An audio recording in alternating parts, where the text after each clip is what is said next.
Now, we've been keeping an eye on the CBN and its policies today. Now, let's look at the MPC's considerations and conclusions as it affects us all. I'm now being joined on the news at 10 by the Chief Executive Officer of Financial Derivatives Company, Mr. Bismarck Rouane. Thanks a lot for joining us on the news at 10.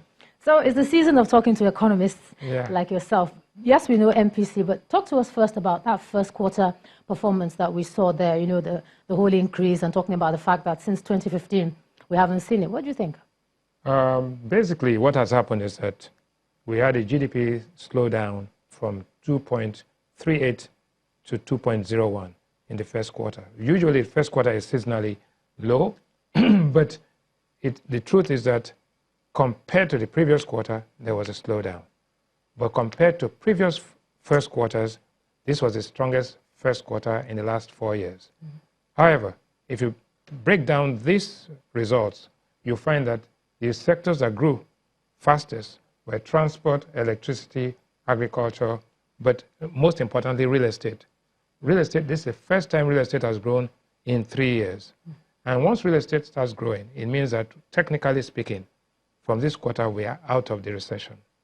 Now, but what is important also is that the sectors that grew, that actually lost, manufacturing, ICT, and trade, are the sectors that are interest rate sensitive and the sectors that employ a lot of people. Manufacturing employs 6.98, wholesale and retail trade employs about 14%. So there is concern that you will be having growth, but of course, non-inclusive growth. Is that what some people say, you have growth but not development? For instance, they're just seeing numbers, but they're not actually seeing development in their lives, etc. Well, the reality is that, true, I've watched a few programs and I've seen a lot of what we call, there are a lot of roadside economists, and basically who are giving us, who are paid to come and propagate facts which are not really facts. So, and roadside economists are functional herbalists. And whilst herbalists believe in magical outcomes, economists believe in logical outcomes. So the truth is the truth. This is a period where a lot of people are trying to keep their jobs, or a lot of people are trying to get jobs. So bribe taking and job seeking is the key. You know, having said that, the truth is that the economy is slowly recovering, but it is still suboptimal, it is still underperforming, and it needs a boost. Without the boost, you are not going to get anywhere. And that's the reality.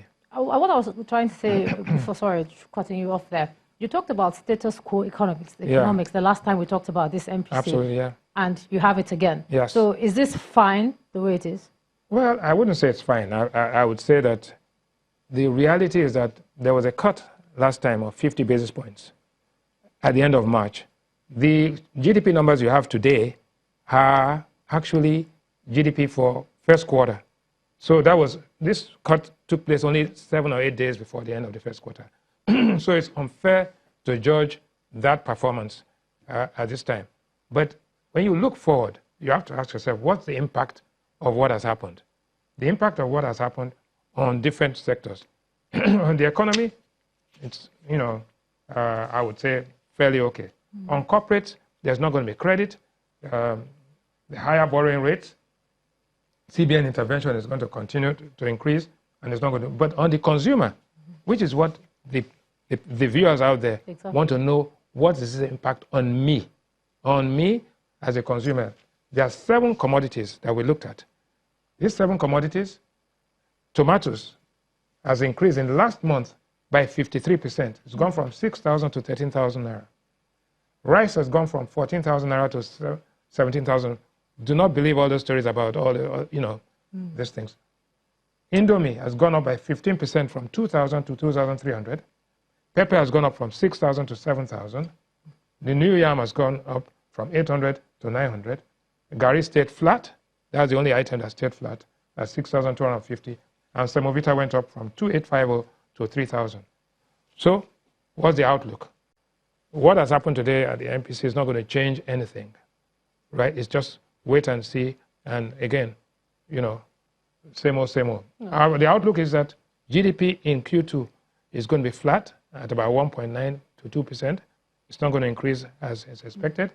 inflation pressures will persist because there's minimum wage, because you've increased the salaries, you've securitized contractor debt, and you have some other pressures. The Naira will be flat at about 362, 363. Unemployment numbers are coming out June 25th, and it's going to go up to 25% from 23.1.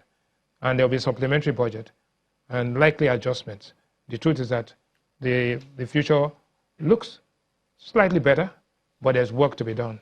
Indeed. No easy options. At that point, we're going to have to leave it. Thank you so much, CEO, Financial Derivatives Company. Always a pleasure to have you, Mr. Rwani, on the News at 10 tonight.